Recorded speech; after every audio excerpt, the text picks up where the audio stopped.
Good morning, students. In this video, we shall be discussing about food and its component, which is chapter 2 from class 6 standard. ये chapter हमने पहले भी पढ़ लिया है, but इसका रिवीजन करेंगे आज हम, क्योंकि योर एग्जाम्स आर देयर. तो क्योंकि हम बहुत सारा अलग अलग टाइप का फूड खाते हैं स्टूडेंट्स, तो जिसके अंदर हमारे कभी हम एग्स खाते हैं, कभी हम मिल्क लेते हैं. Sometimes we use to eat fruits, sometime we use to eat chapati, parathas, rice, pickle, meat, fish. तो इस टाइप से हमारे खाने में अलग अलग टाइप की चीज़ें होती हैं. एंड ये अलग अलग चीज़ें खाने का रीज़न ये होता है कि हमें जो न्यूट्रिएंट्स चाहिए, जैसे हमने अगर हम बात करें कि हमारी फूड के अंदर जो अलग अलग चीज़ें की रिक्वायरमेंट हमारी बॉडी को होती है, हमारी बॉडी की अच्छी ग्रोथ और डेवलपमेंट के लिए, या जो न्यूट्रिएंट्स हमें रिक्वायर्ड होते हैं, जो वाइटल न्यूट्रिएंट्स होते हैं, उनकी फुलफिलमेंट के लिए हम डिफरेंट टाइप का खाना क्या करते हैं, इंजेस्ट करते हैं. ओके. तो जितने भी अलग अलग कंपोनेंट्स या जो भी चीज़ें होती हैं जो हमारे लिए रिक्वायर्ड होती हैं, उन्हें हम क्या कहते हैं, न्यूट्रिएंट्स कहते हैं. और उसके अंदर हमारे पास क्या कहा जाते हैं, जितने भी fats, proteins, vitamins and carbohydrates, roughage, this are all nutrients जिनकी रिक्वायरमेंट होती है हमारी बॉडी को for the proper growth and development.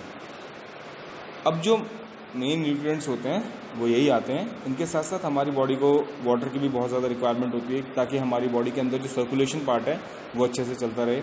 And इसीलिए हम अलग अलग टाइप का फूड क्या लेते हैं, अलग अलग प्रोपोर्शंस में लेते हैं, सो दैट की जो रिक्वायरमेंट है हमारी बॉडी के न्यूट्रिएंट की, ये फुलफिल हो सके.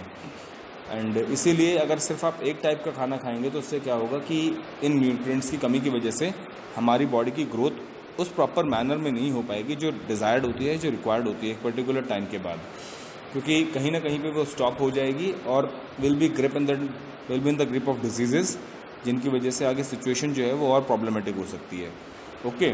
तो हमें क्या करना पड़ता है कि जितने भी हमारे वाइटल न्यूट्रिएंट्स हैं, या वो किस चीज़ के अंदर प्रॉपर अमाउंट में होते हैं, और वो अलग अलग फूड मटेरियल्स कौन से हैं जो हमें इनटेक करने हैं और जिन्हें हमें अपने डेली लाइफ में क्या करना है, लाना है, तो वो हम इस चैप्टर के अंदर पढ़ने वाले हैं.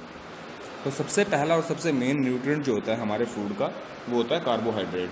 ठीक है. अब कार्बोहाइड्रेट क्या किससे बनके बना होता है? कार्बोहाइड्रेट के अंदर होता है आपका carbon, hydrogen and oxygen.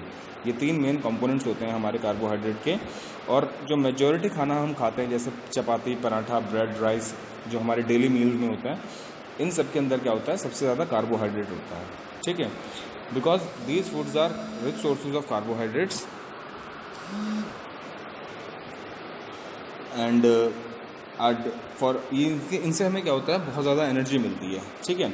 Energy मिलती है जिससे हम अपनी डेली एक्टिविटीज़ कर पाते हैं. और रिच सोर्स ऑफ एनर्जी वाले जो फूड होते हैं वो हमारे कार्बोहाइड्रेट्स के अंदर आते हैं. And some other common foods which contain carbohydrate, मतलब अगर कुछ और दूसरे फूड्स की बात करें तो उसके अंदर हमारा आ जाता है बाजरा, potato, banana, sugar, rice, fruit juices, glucose. इन सब के अंदर भी कार्बोहाइड्रेट क्या होता है, एक अच्छे अमाउंट में होता है. एंड कुछ प्लांट्स भी होते हैं हमारे जो मेन सोर्स हमें कार्बोहाइड्रेट का प्ले करते हैं हमारी बॉडी के अंदर. And carbohydrates combined with oxygen during respiration get oxidise and produce energy. Carbohydrates energy कैसे प्रोड्यूस करते हैं, हमारी बॉडी के अंदर ऑक्सीजन के साथ मिल जाते हैं जब रेस्पिरेशन हो रहा होता है, जब हम ब्रीदिंग करते हैं, और ऑक्सीडाइज होने के बाद वो एनर्जी क्या करते हैं, प्रोड्यूस करते हैं. अब जो कार्बोहाइड्रेट होते हैं वो सिर्फ एक टाइप के नहीं होते, अलग अलग टाइप के भी होते हैं हमारी बॉडी के अंदर. And common carbohydrates present in our food are in the form of sugar and starch. जो सबसे सिंपल फॉर्म होती है हमारी बॉडी के अंदर कार्बोहाइड्रेट्स की, वो शुगर और स्टार्च की फॉर्म में होते हैं. जो शुगर होती है वो होती है ग्लूकोज और फ्रक्टोज की फॉर्म में. एंड जो स्टार्च होता है उसका स्ट्रक्चर थोड़ा सा कंपैरेटिवली वो होता है, कॉम्प्लेक्स होता है as compare to this glucose and sugars. Okay. Glucose and fruit juices contain sugars whereas potato, rice are rich in starch. जो ग्लूकोज होता है हमारा और जो फ्रूट जूसेस होते हैं उनके अंदर सबसे ज़्यादा क्या होता है, शुगर्स होते हैं हमारी. और जो स्टार्च होता है हमारा वो सबसे ज़्यादा किसके अंदर होता है, पोटैटो के अंदर, राइस के अंदर होता है. ठीक है. और इसी के लिए यहाँ पे कुछ एक्टिविटीज़ दी हुई हैं आपको जो आप घर पे भी कर सकते हैं, या भी आपके पास इन सॉल्यूशंस का होना बहुत ज़रूरी है जिनकी हेल्प से हम एक्टिविटी करेंगे. और else when the schools will open will do these activities at our home. Okay. इसके बाद आ जाते हैं हमारे प्रोटीन्स. कार्बोहाइड्रेट्स के बारे में हमने डिस्कशन कर लिया. अब जो प्रोटीन्स होते हैं ये बने होते हैं आपके नाइट्रोजन, कार्बन, ऑक्सीजन और हाइड्रोजन से मिलके. और ये क्या होते हैं, एसेंशियल होते हैं हमारी ग्रोथ के लिए, repair of maintenance of our body, मतलब basically protein is the body building nutrient जो हमारी बॉडी को बिल्ड करता है। कुछ कॉमन फूड होते हैं हमारे जिनके अंदर हमारे प्रोटीन सबसे ज़्यादा होते हैं, वो होते हैं पल्सेस, बीन्स, नट्स, मिल्क, चीज़, एग्स, फिश एट्सेट्रा। मतलब देखिए आप यहाँ पे जो मिल्क की जो ज़्यादातर मिल्क या मिल्क प्रोड्यूस्ड जो चीज़ें होती हैं उनके अंदर सबसे ज़्यादा क्या होता है, प्रोटीन मिलता है हमें। जैसे आप अगर आप लेते हैं कोई जैसे बटर खाते हैं, ठीक है, सिंपल मिल्क लेते हैं या उससे बना हुआ चीज़ वगैरह हो गया, एग्स हो गया, फिश हो गया, ठीक है, और इवन फ्लैश भी जो होता है, चिकन भी जो होता है, उसके अंदर भी प्रोटीन का जो एनरिचमेंट होती है, प्रोटीन की जो मात्रा होती है वो काफ़ी अच्छी खासी होती है, ठीक है। And animal protein are known to be better than plant proteins, और एनिमल प्रोटीन्स को बेटर माना जाता है प्लांट प्रोटीन से, क्योंकि उनकी न्यूट्रिटिव वैल्यू जो होती है वो क्या होती है, काफ़ी ज़्यादा होती है। अब इनका फंक्शन क्या होता है प्रोटीन्स का? Proteins are known to form haemoglobin which carries oxygen from one part of body to another. जो प्रोटीन्स होते हैं ये आपका हेमोग्लोबिन बनाने में हेल्प करते हैं, जो ऑक्सीजन को लेके जाता है बॉडी के एक पार्ट से दूसरे पार्ट तक। And they also help in creating antibodies in the body which fight infection and protect from the diseases. हमारी बॉडी के अंदर एंटीबॉडीज़ बनाने का काम भी प्रोटीन ही करता है, मतलब हमारा जो इम्यून सिस्टम होता है जो बीमारियों से लड़ता है उसके लिए भी हमारा जो प्रोटीन है उसकी रिक्वायरमेंट बहुत ज़्यादा होती है, ताकि वो क्या कर सके, हमें होने वाले इन्फेक्शन या डिजीज़ से हमें बचा सके। So this is the whole work which is done by the proteins. इसके बाद नेक्स्ट आ जाते हैं हमारे पास फैट्स। हमने कार्बोहाइड्रेट्स और प्रोटीन्स के बारे में डिस्कशन कर लिया है। इसके बाद जो नेक्स्ट इंपॉर्टेंट न्यूट्रिएंट होता है वो होता है हमारा फैट। तो फैट जो होता है उन्हें एनर्जी गिविंग फूड कहा जाता है, क्योंकि इनसे जो एनर्जी मिलती है वो हमारी बॉडी को स्ट्रॉन्ग बनाती है, और एकदम से इंस्टेंट एनर्जी जो हमें मिलती है वो फैट से मिलती है। और ये बने होते हैं हमारे कार्बन, हाइड्रोजन और ऑक्सीजन से। जो फैट्स का जो स्ट्रक्चर होता है उसके अंदर 3 मेन कंपोनेंट्स होते हैं, वो होता है कार्बन, हाइड्रोजन एंड ऑक्सीजन।